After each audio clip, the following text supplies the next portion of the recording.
Bom,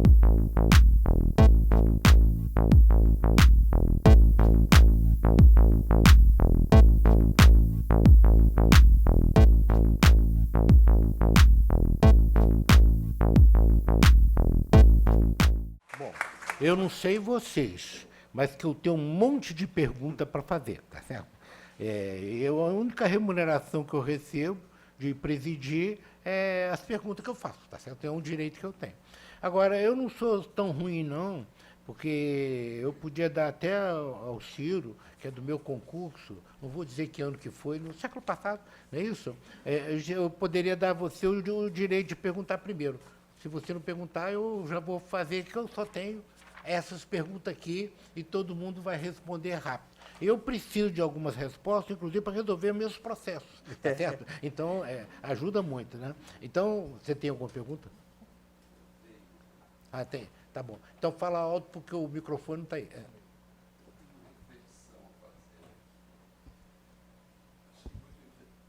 Bom dia. Primeiro, agradecer. Eu vim aqui aprender, né, porque é um tema que eu sou realmente absolutamente ignorante. Mas queria agradecer muito ao desembargador Marcelo por ter mencionado aqui Bangalore, que já seria suficiente em termos de princípios éticos para abranger todos nós. E Bangalore fala que nós temos que ter, pelo menos, um perfil aceitável para a sociedade. Não é essa a nossa situação. A situação da magistratura brasileira, a fotografia está muito ruim. O público nos vê como uma elite privilegiada e cujas decisões não coincidem com a expectativa do público em geral. Também queria destacar que medidas como essa do CNJ, elas vêm sempre em situações de governos arbitrários, que é o que nós estamos passando, autoritários, como nós estamos passando neste momento. Eu creio que uma normativa como essa só vai nos afastar ainda mais da população. A meu ver, eu acho que nós temos obrigação de prestar contas à população e aproveitar que a rede social ressoa de tal modo essa prestação de contas que todas as nossas decisões deveriam ser fundamentadas e publicadas em todas as redes sociais. Eu acho que aí sim a população ia conhecer a sua verdadeira judicatura. Porque decisões como essa, restrições como essa, privilégio, entre aspas, como essa, que nos tira a própria cidadania, nos afasta cada vez mais da população e nos faz um ente que muitos de nós, lamentavelmente, pensamos que somos.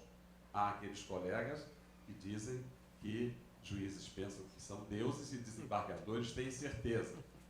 Essa é a concepção que a população tem de nós. Então, resoluções, decisões como essa vão dar ao público a certeza que nós nos achamos deuses especiais e que não podemos falar, não podemos participar, não podemos ter vida política ativa. Somos seres angelicais. Então, eu gostei muito dessa reflexão, mas acho lamentável que isso seja apoiado pela magistratura, inclusive de forma técnica e intelectual. Agora, do outro lado, nós não falamos muito quando houve aqui, recentemente, neste mesmo prédio, uma fotografia de 200 magistrados dando apoio ao juiz Sérgio Moro, que nitidamente era um juiz de característica política, tanto que hoje faz política no atual governo.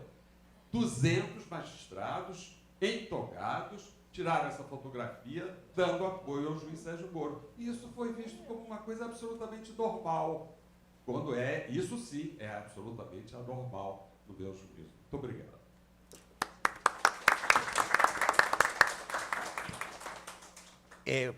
Vou começar pelo Walter Capanema. Fica só com o Walter.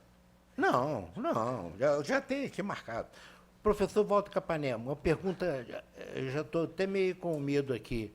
Qual é a responsabilidade civil do administrador do grupo? Eu administro o grupo, Vossa Excelência. Tá? Eu também tenho isso. Pois é. Agora, por tenho esse papo aí, nesse grupo, todos os meus grupos têm juiz, tá certo? E juiz é um cara incontrolável. É ou não é?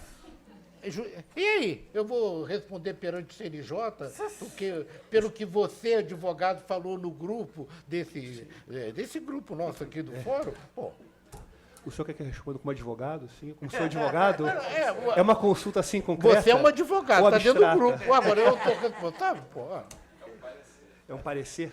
Bem, como um parecer assim abstrato, o que já se vê, eu vejo que a jurisprudência, nós já temos alguns poucos precedentes no sentido de que o administrador ele seria realmente um grande gestor de um grupo de comunicação. De tal maneira que, havendo uma ofensa nesse grupo e ele não toma uma medida punitiva contra aquele ofensor, ele vai responder civilmente. Eu acho isso muito... Eu vejo que é absurdo isso. Absurdo por diversas maneiras, porque ele foge da sistemática e da responsabilidade civil da internet. Porque quando a gente olha a responsabilidade civil da internet, isso a gente tem que fazer uma análise do marco civil da internet, o Facebook, a princípio, ele não se responsabiliza pelo que eu publico.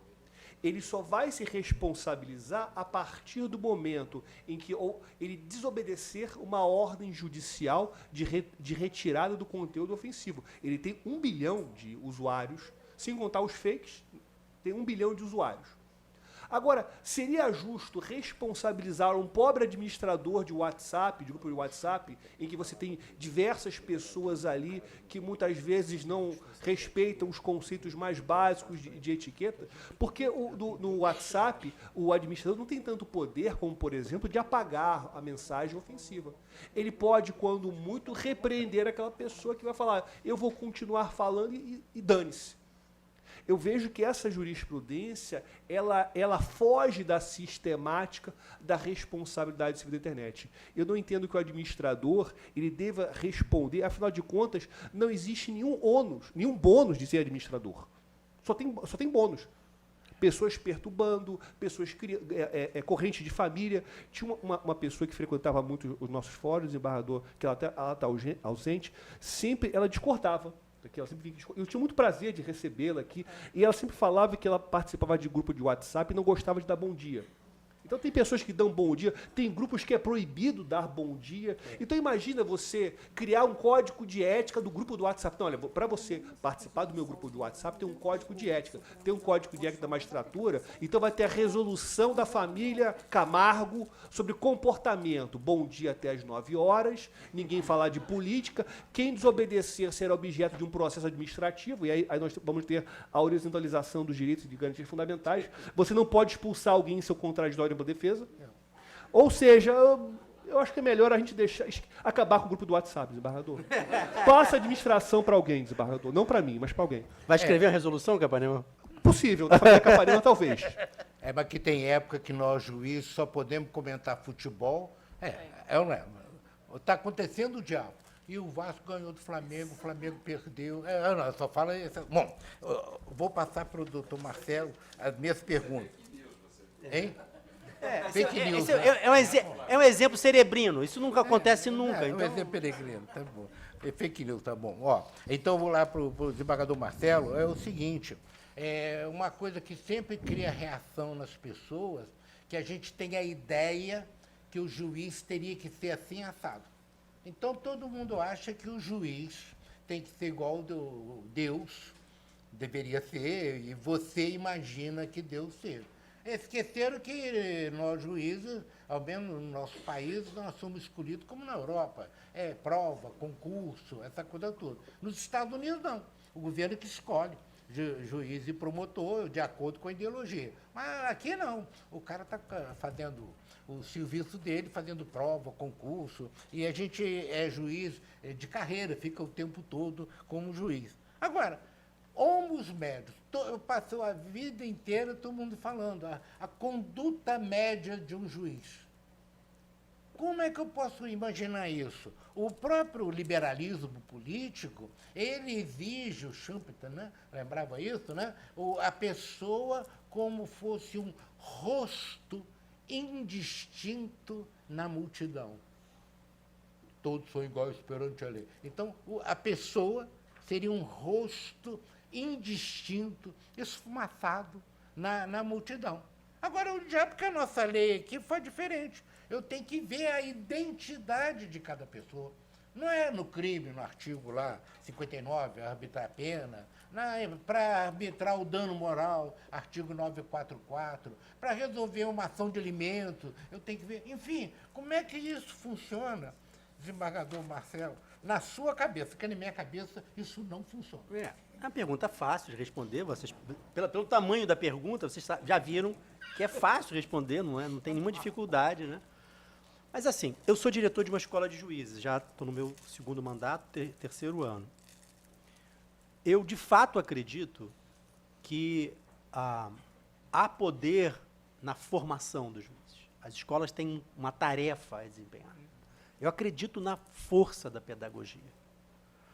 Acredito que o juiz submetido a informações e chamado a problematizar essas questões de ética na magistratura será capaz de responder numa autocontenção.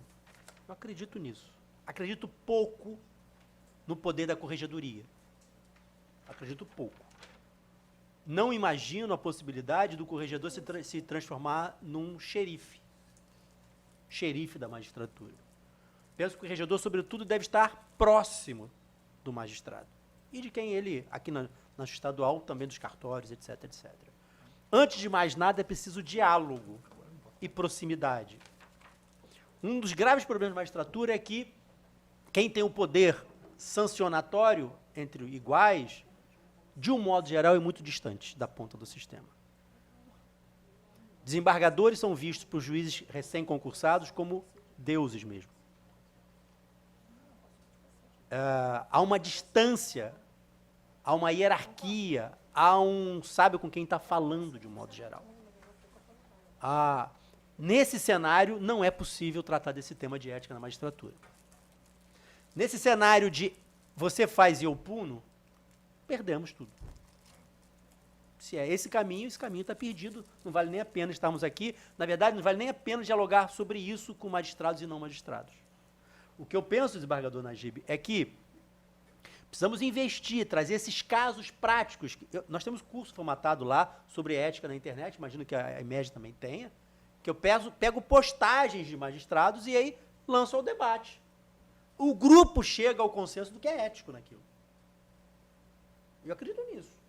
Construção de uma ética consensual, que sai claramente do debate honesto, sincero, sem hierarquia, numa sala de aula. Eu acredito nisso. Repito, se a ética da magistratura for a ética do corregedor de plantão ou do conselheiro do CNJ de plantão, perdemos essa batalha. Não será possível fazer qualquer coisa sobre esse tema. Eu poderia falar milhões de outras coisas, mas o tempo já vai e me basta por aqui. Muito bem. Juiz Marcelo Kozlovski, você era advogado da União, juiz de direito. São carreiras do Estado. Eu não consigo entender como é que pode a gente vincular a conduta das pessoas de acordo com a respectiva carreira. Eu fui promotor, eu fui polícia, mas, poxa, a conduta das pessoas, o advogado da União, o juiz de direito, é um padrão. O sujeito é diplomata, é o mesmo padrão. Oficial das Forças Armadas, oficial PM, tem que ter um padrão. Como é que funciona? Na sua cabeça, que na minha eu não consigo funcionar, essa distinção. Olha, só porque você é juiz, você tem que ter mais restrições que todo mundo. Senão nós criarmos muitas restrições, ninguém quer fazer concurso para juiz. Com esse salário, eu acho que quer. E sobretudo no Estado. Acho que quer. Nós, juízes, ganhamos menos que as pessoas que trabalham conosco. Nós ganhamos menos que o MP, menos que os procuradores. Nós reclamamos disso o tempo todo. E ainda tem restrições que ninguém tem, pô. Bom, esse tópico da pergunta, tentando responder, ele vem também em razão do que o desembargador Ciro falou, a questão do chamado encastelamento virtual atualmente. Eu ouvi de uma colega, em um curso, que os pais eram promotores, juízes, há um bom tempo em cidade pequena, e que eles nem à festa de casamento iam. Não apareciam, não tinha foto com eles em lugar nenhum. Aí eu, tomando o devido cuidado, eu interrompi e falei assim, cuidado com esse tipo de fala, porque vão entender que a gente tem que ficar alienado da sociedade hoje. Isso há 30 anos é uma coisa. Isso não é um padrão que nós podemos adotar para hoje. Ninguém fez voto de castidade, ninguém fez voto de infelicidade, voto de pobreza, ou o que quer que seja, quando entrou na magistratura. Mas tem um mínimo, sim, que deve ser exigido, um mínimo de comportamento, um padrão de comportamento que deve ser exigido. E eu, sinceramente, eu não vejo que seja um padrão exigido só dos magistrados. Os magistrados têm um padrão, que a advocacia tem um outro. A probidade, a educação, o trato com o outro, reconhecendo os seus direitos fundamentais, isso aí é elementar, isso é o mínimo que o magistrado deve para a sociedade. Então, quando se diz que o magistrado tem que ter uma conduta irrepreensível, é uma conduta irrepreensível daquela que respeita os direitos fundamentais, que não tem posturas misóginas, que não apresenta posturas racistas.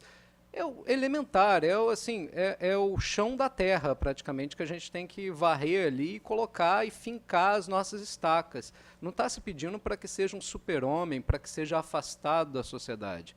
Ele está na sociedade, só que existem alguns temas específicos, como a política partidária, que o Constituinte disse para não mexer. No resto, mexe. E aí, assim, completando também com relação ao desembargador Marcelo, eu também tenho essa restrição. Se eu não posso falar, por exemplo, que um determinado governante está produzindo um trabalho terrível, um trabalho em determinada área desastroso, eu também entendo que pode ser que o Supremo venha a mexer ali. O que não dá é para eu aderir a uma campanha e passar a bombardear um determinado candidato ou outro determinado candidato, ou fazer a postagem impulsionada para um determinado candidato ou outro. Criticar, pura e simplesmente, não vejo como sendo violador da nossa restrição ao pelo artigo 95, parágrafo único 3. Então, eu não vejo que nós teríamos uma ética diferente. Nós temos um mínimo ético que tem que ser exigido de qualquer pessoa. Qualquer pessoa que sai em sociedade, que está aí na rua, não pode ser misógino, racista. É tão elementar que chega a corar de vergonha falar sobre isso. Você não pode fazer isso. É coisa que a gente ensina para as nossas crianças. Então, nós temos uma ética diferenciada, obviamente, um maior resguardo, que é exigido pela própria Lomã, mas não quer dizer que a gente vai viver em uma situação monástica. Então, tem um espaço. De um lado, aqueles ultradefensores da total e irrestrita liberdade, dos outros que acham que a gente não pode fazer nada, como aquele pai e mãe que não tiravam foto, não ia a casamento, não ia fazer nada na região. Então, acho que tem um espaço ali no meio que a gente pode preencher e andar sem qualquer problema. Não precisa ficar nem na liberdade total e ilimitada, e nem muito menos na total restrição à nossa liberdade. Então, sim, responderia mais ou menos nesse sentido. A mesma ética que eu tinha na época da AGU, eu trouxe para a magistratura, eu respeitava, obviamente, meus limites próprios da AGU, eu não podia chegar lá enquanto o advogado-geral da União dissesse para eu fazer acordo, para não fazer acordo em determinadas coisas, eu fosse lá fazer o acordo, eu ia estar violando minha ética própria, meus deveres normativos próprios. Ou o contrário também, quando eu exatamente falava, a gente tem que brigar, não tem que fazer acordo. Não, com esse daí você vai fazer acordo. Então, paciência. Eu tinha limites a serem respeitados. E que eu trouxe para a magistratura. E assim, eu não vejo nenhum conflito, não vejo nenhum acréscimo. Não saí, não vesti batina, não me tornei um fantasma na sociedade por quando eu tomei a posse. Eu não vejo esses problemas todos. Assim, não. Tá, tudo bem, eu vou abrir uma exceção. Eu, antes do concurso, talvez porque a gente tem uma admissão mais formal e mais que se espera um padrão encaixotado do magistrado, né? Antes do concurso, o cabelo era menor e não tinha barba. Então, assim, eu não falava tanta coisa assim. Depois do concurso, a gente começa a ficar mais tranquilo. A gente faz ali um padrãozinho para passar. Não, é óbvio, evidente, vai ser julgado pela aparência ali, né? Então, depois a gente solta. Então, assim, se mudou isso. O que mudou pode ter sido isso. Na época era um vampiro, encaixotado, agora nem tanto. Bom, vamos passar para as perguntas do auditório. Quem for fazer pergunta tem que dizer o nome, fazer uma pergunta rápida. Se por acaso ninguém da mesa souber responder a pergunta, desde logo eu designo a doutora Maria Cristina para responder. Muito obrigado. Alguém quer fazer alguma pergunta? Tá certo? Se ninguém vai fazer pergunta, eu continuo com as minhas. Olha lá. Não, todo mundo é tímido, ninguém quer fazer pergunta. Não. Eu tenho. Calma, mas o microfone está aí. Cadê? Não, sumiram. Faz favor, podia falar alto. Pode falar ao vivo. Bom dia, sou Alberto Sacres, advogado. Eu gostaria de colocar uma questão, muito polêmica, diante do que foi dito. Qual seria, então, o molde da ética adotado? Muito bem. Se ninguém quer falar, eu posso falar. Por favor. Muda. Ethos, né, vem do grego, significa o mundo. Então, a ética, ela é mutável. Então, só imagine, quando eu entrei como promotor, o meu pai me proibiu de entrar no bar lá em Cantagalo, nem para comprar cigarro. Não podia entrar no bar, nem para comprar cigarro. Quando eu vim para promotor aqui, para trabalhar no Tribunal do Júri, tinha um bar aqui, o chamego do papai, todo mundo ficava lá bebendo adoidado o dia todo, não é, tá certo? Juiz, promotor, aquela coisa toda. É uma mutabilidade. E nessa época moderna agora, fica algo pior que aquilo que ele falou. Tem uma prova imediata. Né? E a comunicação ficou muito intensa. A comunicação ficou muito intensa. E a gente é pesquisado, não só como juiz, como autoridade, mas todo mundo é esquadrinhado o tempo todo pelos meios que existem hoje na internet. Então, agora, você acompanhar isso é impossível. Que você é uma pessoa, como todas as pessoas, que tem uma base, tem uma formação, tem um modo de ser, né? Então, o que eles vão mudar com a gente? E eu acho, não sei se os colegas aqui concordam, os termos da resolução, a maioria deles reproduz o que já estava nas leis. A maioria. Ele pegou 2 ou 3 que não coincide. Agora, mesmo esses assim, não tira o poder da gente verificar em cada caso. Eu sou velhinho, eu sou membro do órgão especial, eu tenho que apreciar isso quase sempre. Agora, é bem diferente, não é a cabeça dos velhinhos do órgão especial, tem que ver a cabeça da circunstância naquele fato. Se o cara está em Ipanema, se o sujeito está lá em São Francisco de Itabapoana, a gente tem que modificar. Eu não sei se ajuda isso. Quero só para a ousadia do complemento, que seria o seguinte. Como foi apresentado aqui, me pareceu que a ética, então, ficou circunscrita ao indivíduo. Porque se no WhatsApp você monta um grupo Isso. e estabelece uma ética de funcionamento naquele grupo, há os princípios que vieram lá dos gregos, nós sabemos disso. Não. Mas, no entanto, aqui, no agora, a liberdade digital, ela é restrita por qualquer liberdade. O simples fato de estarmos no planeta Terra, nós estamos presos aqui. Ninguém tem liberdade de ir para Marte, de ir para Vênus, sei lá para onde. Então, temos a ética hoje avançou muito a partir do momento que reconhecemos que essa ética pode ser trabalhada a nível individual, na sua casa, no seu trabalho, nos seus negócios. Pelo menos foi essa ideia que me sobrou. Sim. Por isso que tem uma ética do juiz, tem uma ética do advogado, tá Isso. certo? Tem a ética do torcedor do Flamengo.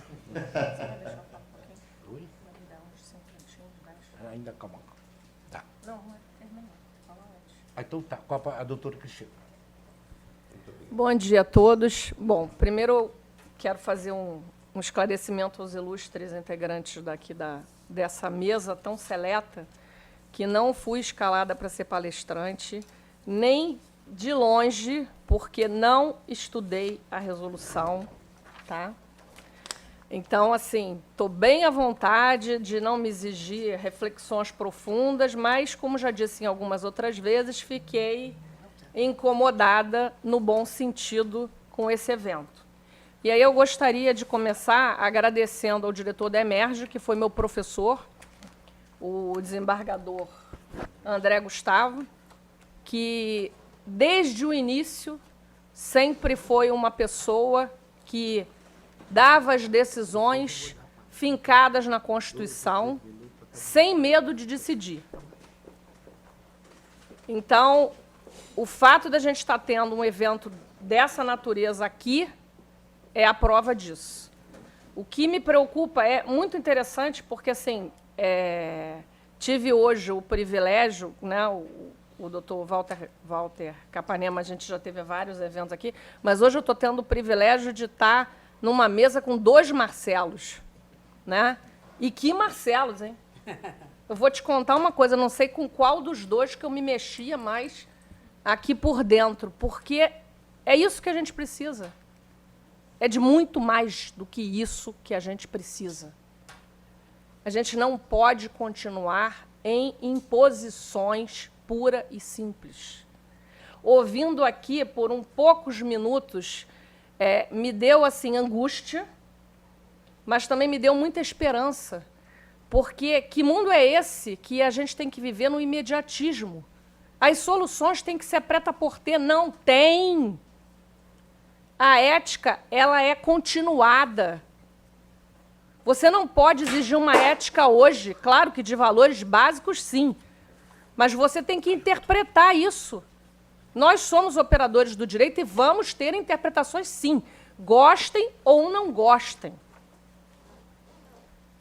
E aí, assim, data vênia a fala do desembargador Ciro, quem eu estimo, respeito, mas não acho que a magistratura não possa se posicionar, não. Acho que ela pode, deve, e fiquei muito feliz de ouvir o senhor dizer que, desembargador Marcelo dizer que fez parte dos debates. Eu não fiz parte de debate nenhum, então seria leviano da minha parte eu fazer afirmações aqui.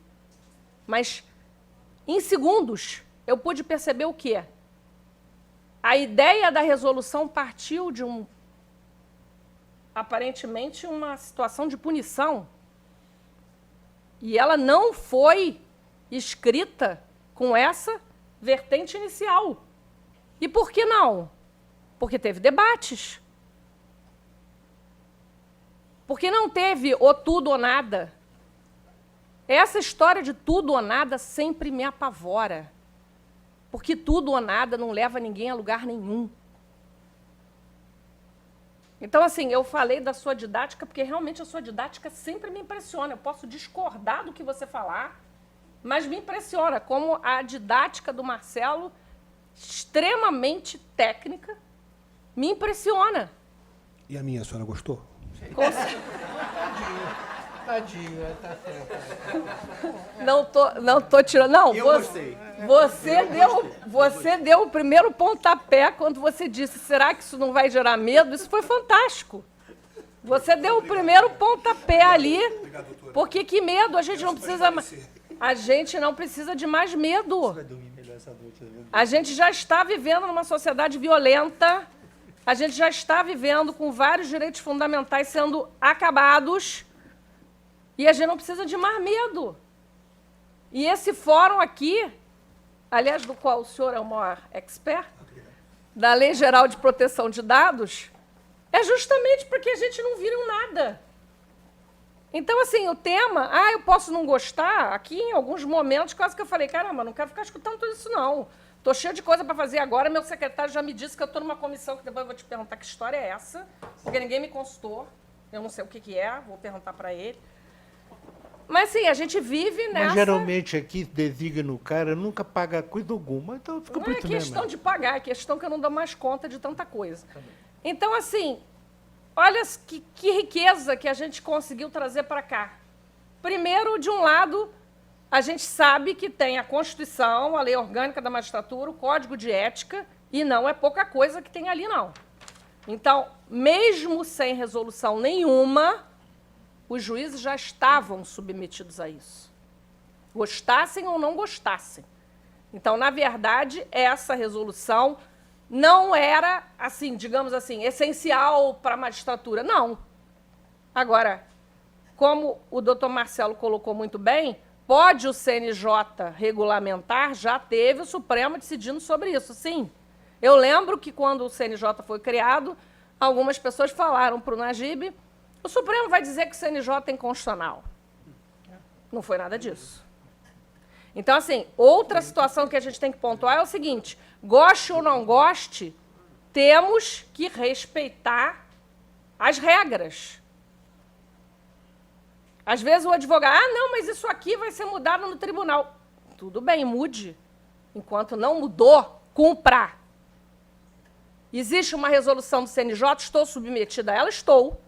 Que se vá pelos meios competentes. E para isso vai as associações, para isso vai todos os meios legais. Não podemos, como falou aqui, o judiciário enfraquecido é ruim para todos. Todos nós, cidadãos em geral. E eu acho que isso, sim, é muito importante dizer. Quando você regulamenta alguma coisa especificamente ao juiz, você tem que lembrar que ele é a última porta da sociedade. Não sou eu, Cristina, não sou eu, Najib, não é Marcelo, não é Marcelo. E o que ele publicar é óbvio que tem um peso totalmente diferente na sociedade. Agora, é muito difícil isso, porque você tem que ter parâmetros de princípio da proporcionalidade, de ponderação dos valores sempre. Quer se queira, quer não se queira. Vem uma resolução como essa, vem uma outra, vem uma mais rígida, mais branda, vai ter que ver o caso concreto, não adianta. E se a gente tiver esses debates e muitos outros, e o senhor está dizendo que vai ter mais sobre isso, pode até não ser uma coisa que aparentemente você ache ruim. Nós temos a redução de inconstitucionalidade com redução de texto. Antes da publicação dessa resolução aqui, eu vi que nos debates a própria associação fez pedido alternativo. Eu não sei, talvez o desembargador Marcelo possa responder se teve algum pedido depois, né, da resolução já, nessa DIN. Eu rapidamente, aqui eu li da MB, da Namatra, eu não vi, mas eu confesso que foi muito rápido, então não sei. Mas ainda assim, o Supremo pode fazer isso, né? Então, nós estamos iniciando um caminho. E, realmente, essa questão das redes sociais é o que o senhor estava dizendo, é o que a gente discute na Lei Geral de Proteção de Dados. É angustiante para todo mundo. Então, assim, eu quero... O Najib fez ali uns 10 itens, 12, 14, que até ele, eu acredito que não estava preparado para imaginar que pudesse dar tantos desdobramentos. Então, que a gente faça outros fóruns, entendeu? E que eu fique, sei lá, menos angustiada com esse tempo, porque eu confesso, sabe o que eu lembrei? Eu falei para o Najib isso na época. Na minha época, eu tenho 23 anos de magistratura, eu nunca vou esquecer isso, Marcelo, na minha vida. O presidente, na época, fez aquela posse, todo mundo naquela coisa toda, e ele disse assim, a partir de hoje, vocês estão vestindo o peso do preto da responsabilidade. Eu lembro que o meu corpo fez isso. Então, assim, ao longo desse tempo, eu posso até dizer que não foi assim tão árduo, mas eu não quero mais o peso do preto da responsabilidade, que seja muito além disso. Muito obrigada.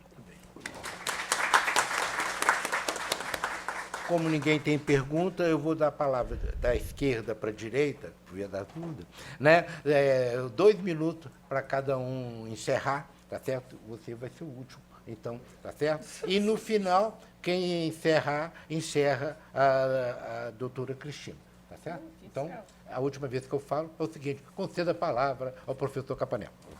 Bem, desembargador Najib, eu gostaria muito de agradecer mais uma vez a participação, gostaria de agradecer às senhoras e senhores pela atenção. Essa resolução que busca regulamentar o uso das redes sociais pelos magistrados, nós verificamos que no artigo 2º, parágrafo único, na realidade, ela não regulamentou apenas o uso das redes sociais, ela regulamentou todo o uso da internet pelos juízes. E, nesse aspecto aqui, eu vou deixar uma provocação, talvez ela seja um pequeno cavalo de Troia. E é importante comentar mais uma coisa. Se eu tenho uma internet que é totalmente regulamentada ao magistrado, inclusive da sua intimidade e da sua privacidade, há o risco do efeito resfriador.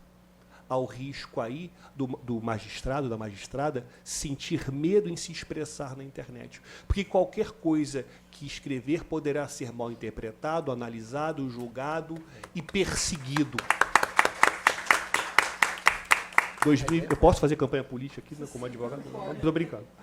E o que eu gostaria de terminar dizendo é que é importante, sim, trazer para a magistratura, até o desembargador Marcelo comentou muito bem, uma preocupação com o uso das redes sociais, a questão da segurança da informação, que os juízes não tenham apenas cursos de segurança pessoal, como é muito comum, de direção, mas também do uso da internet, do que clicar e de não clicar, cuidado com antivírus, cuidado com a atualização do Android, das senhas. Isso também é importante, e isso também tem a ver com a vida do magistrado. E eu faço votos e desejo sinceramente que o CNJ, com essas exigências, não se torne a teletela de Orwell. Muito obrigado.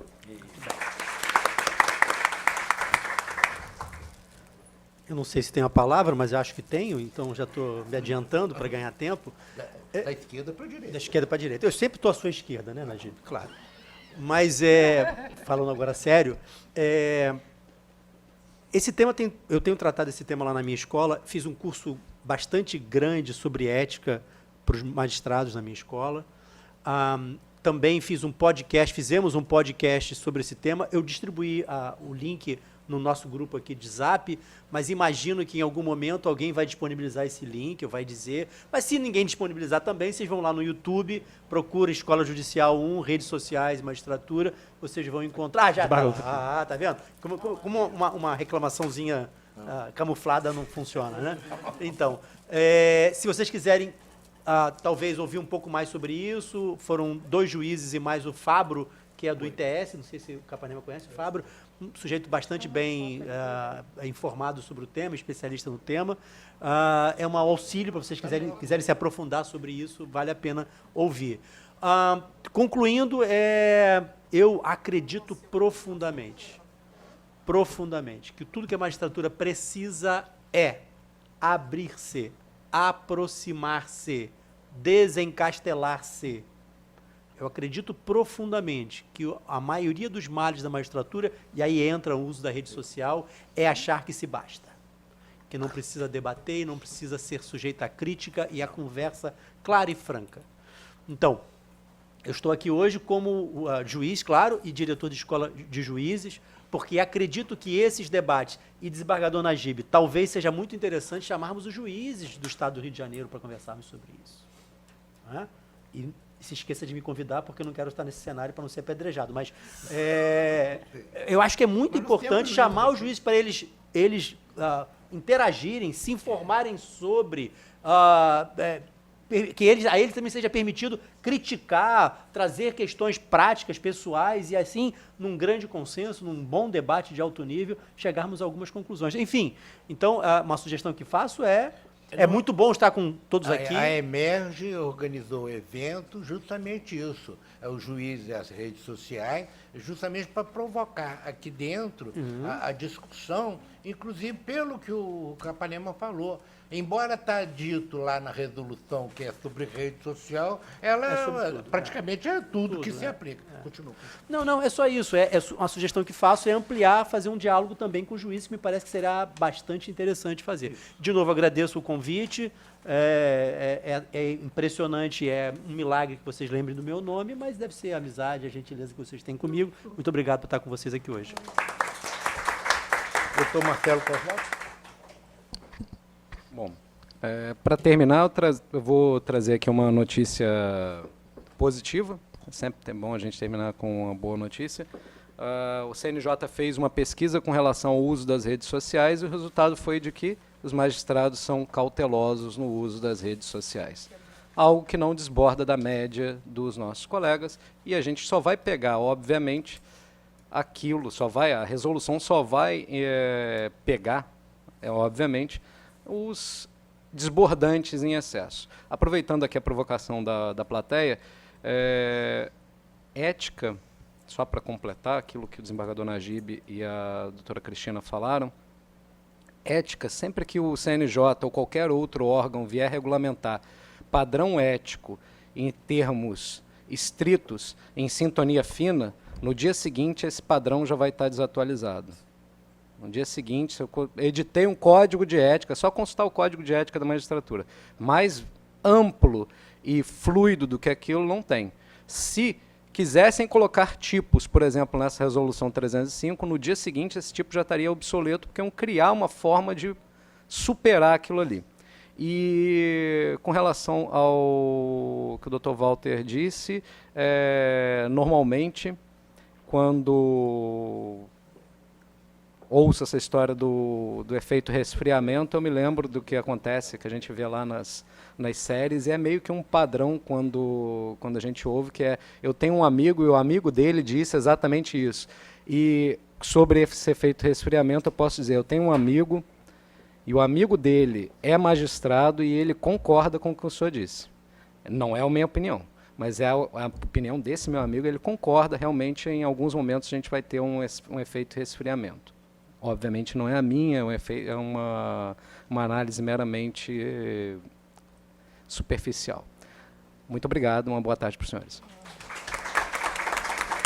E, para encerrar, a doutora Cristina, para... Só para fechar. Né? Bom, mas também não fala só para encerrar.